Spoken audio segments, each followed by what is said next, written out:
네, 현안 토의부터 진행하겠습니다. 중동전쟁 관련 비상국정 운영 및 대응 현황을 재경부 산업부, 금융위, 복지부, 외교부 순서로 하겠습니다. 재경부 장관님부터 발제해 주십시오. 예, 재경부 장관입니다. 거시경제 및 물가 대응반 대응 현황에 대해서 보고를 드리겠습니다. 이란 전쟁의 종전의 불확실성으로 이제 국제 유가는 90불대를 지금 현재 유지를 하고 있습니다. 환율은 1,500원대, 주가는 오늘 아침에 8,700포인트를 이렇게 하고 있는 상황입니다. 5월 수출입니다. 수출은 지금 월간으로는 53.2%로 증가했습니다. 그래서 877억 5천만 불. 그래서 이게 84년도 한참 수출이 잘 될 때 84년 1월 이후 최고치입니다. 그래서 저희들이 통계를 보니까 42년 4개월 만에 최대치를 이루었습니다. 그리고 일간에서는 수출 관련해서 반도체가 다 아니냐, 그렇지 않습니다. 반도체가 많이 있습니다만 그 외에도 컴퓨터라든지 또는 조선이라든지 또는 미차 전지라든지 이런 12개 분야가 지금 수출이 잘 되고 있다는 말씀을 드리겠습니다. 그래서 현 추세를 지속한다면은 연간 수출액만 9천억 불을 상회할 것으로 전망을 하고 있습니다. 한국은행에서는 한 9,500억 불로 상회 그 정도로 될 걸로 보고 있고요. 또 일부에서는 1조 불까지 수출만 1조 불을 달성하는, 이렇게 되면은 진짜 명실공히 세계에서 5위 수출국을 자리매김하게 된다는 말씀을 드리겠습니다. 다만 대통령께서 말씀하신 바와 같이 물가가 문제입니다. 중동 전쟁 여파로 인해서 고유가가 지속되다 보니까 석유료가 5월 달에 24.2% 이렇게 올라갔습니다. 그러다 보니까 영향을 미쳐서 전체적으로 소비자 물가가 3.1% 지난달보다 올랐습니다. 그런데 저희들이 그동안의 그 최고 가격제라든지 또는 유류세 인하라든지 이런 정책을 통해서 한 0.6% 낮춰져 가지고 3.1%였고, 만약에 이런 노력을 하지 않았다면 3.7% 정도로 추정이 됩니다. 그리고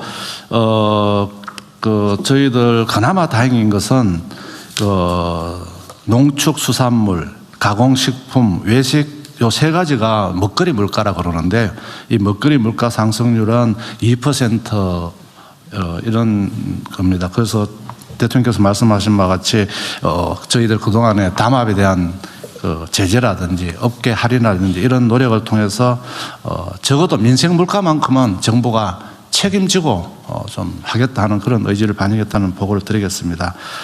대응 방향입니다. 향후에도 장바구니 물가, 체감 물가는 저희들 정책의 최우선 순위를 두고 할인 지원, 납품 단가이나 공급 확대 할 수 있는 모든 노력을 다해서 물가 안정이 되도록 하겠습니다.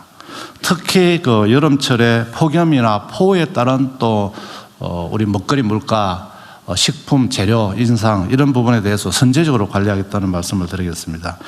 계란 같은 경우는 이제 특난 39를 기준으로 저희들이 할인폭을 확대했습니다. 이미 5월 28일부터 확대를 했다는 보고를 드리고요. 신선난도 2천만 개를 추가 수입해서 이 계란 가격 반드시 안정화시키겠습니다. 닭고기도 최근에 그 AI 조류 독감 등으로 인해서 올라가고 있습니다만 닭고기 자조금 등을 활용해서 납품 단가를 인하해서 최대한 안정되도록 하겠습니다. 수산물의 경우에도 우리 국민들께서 많이 드시는 육종 그리고 마른 김 같은 경우도 할인을 지원을 확대하겠습니다. 그리고 거먹이에 수산물이 잡히지 않아서 가격이 올라가는 부분에서는 비축 물량을 확대해서 안정화시키는 노력을 하겠다는 말씀을 드리겠습니다. 고유가 피해 지원금은 차질 없이 지금 지급 중에 있습니다. 93.4% 지급해서 5조 7천억이 지금 지급이 되었습니다. 나머지도 향후 최대한 빨리 지원되도록 박차를 하도록 하겠습니다. 그리고 어려움을 겪고 있는 화물, 여객차, 경유, 농림, 어업용 면세유에 대해서는 유가 연동 보조금을 50%에서 70% 상향을 했고요. 이번에는 지원 한도율도 52.8%로 해서 기존에 15.4%에서 대폭 상향해서 이분들의 어려움을 덜어드리도록 하겠습니다. 부산 BTS 등 대규모 공연 행사 시 저희들이 늘 이렇게 단속도 합니다만 바가지 요금이라든지 불공정 행위가 이렇게 발생하고 있습니다. 그래서 6월 8일에서 9일간 관계부터 합동으로 특별 현장 점검을 실시하고 그다음에 숙박업소 위생이나 가격 담합 행위 등도 집중 점검토록 하겠습니다. 그리고 바가지 요금 소비자 피해가 인정되는 경우에는 그 호텔업 등급 결정에 있어서 평가에도 반영해서 감점하도록 하겠습니다. 그리고 불공정 행위 신고 포상금 지급 한도를 폐지합니다. 그래서 절대로 이런 국가적인 어떤 행사를 통해서 바가지 요금, 불공정 행위를 하는 일은 있어서는 안 되고 또 저희들은 그런 행위에 적극 단속하겠다는 말씀을 드리겠습니다.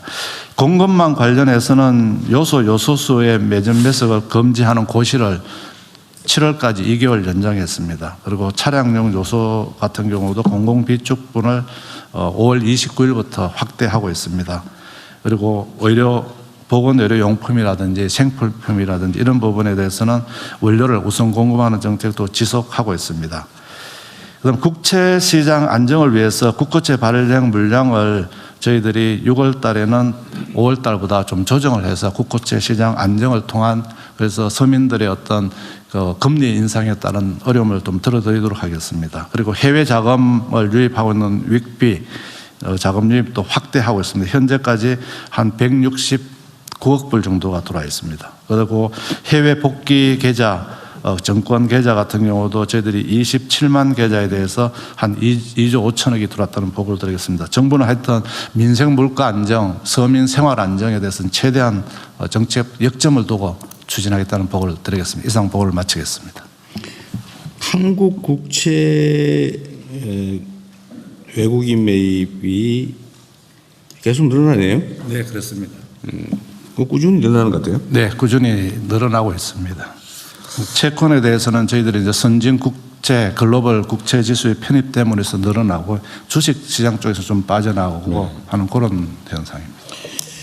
그리고 이 공정위 의제이긴 한데 과징금 불공정행위 신고 포상금 한도를 폐지하고 어떤 10%를 지급한다. 네. 그러면은 예를 들면 내가 땡땡 회사에 그 간부인데 네. 내가 담합을 실행 책임을 졌어요. 네. 그럼 그 사람이 신고하면 어떻게 됩니까? 공정거래위원회. 예, 지금 이제 내가 예를 들면 이 회사 다니면서 막 담합을 몇 년 하다가 이제 정년퇴직하고 난 다음에 신고했어요. 그럼 포상해 줍니까 안 해줍니까?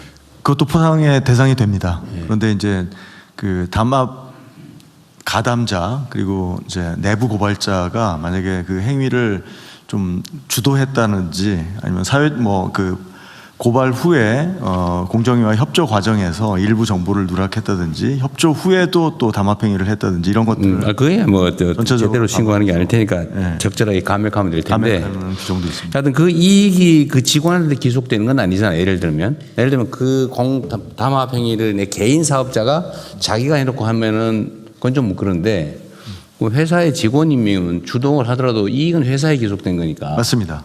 그럴 경우에는 포상을 제대로 해주는 게 맞겠죠. 포상할 수 있습니다. 예. 이제 처벌도 감면하고요. 예, 예. 제가 우리 국민들께서 들으시라고 말씀드린 거예요. 이 대통령 이실직고입니다. 우리 공정거래위원장이 이제 출연하신 거지 동원돼서. 네.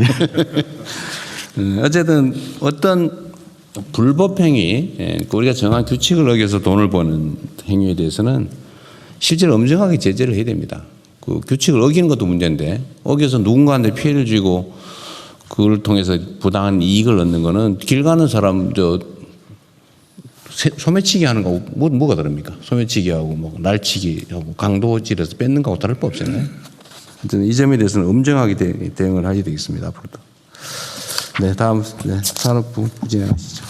네, 에너지 수급 동향 및 대응 현황 보고 드리겠습니다.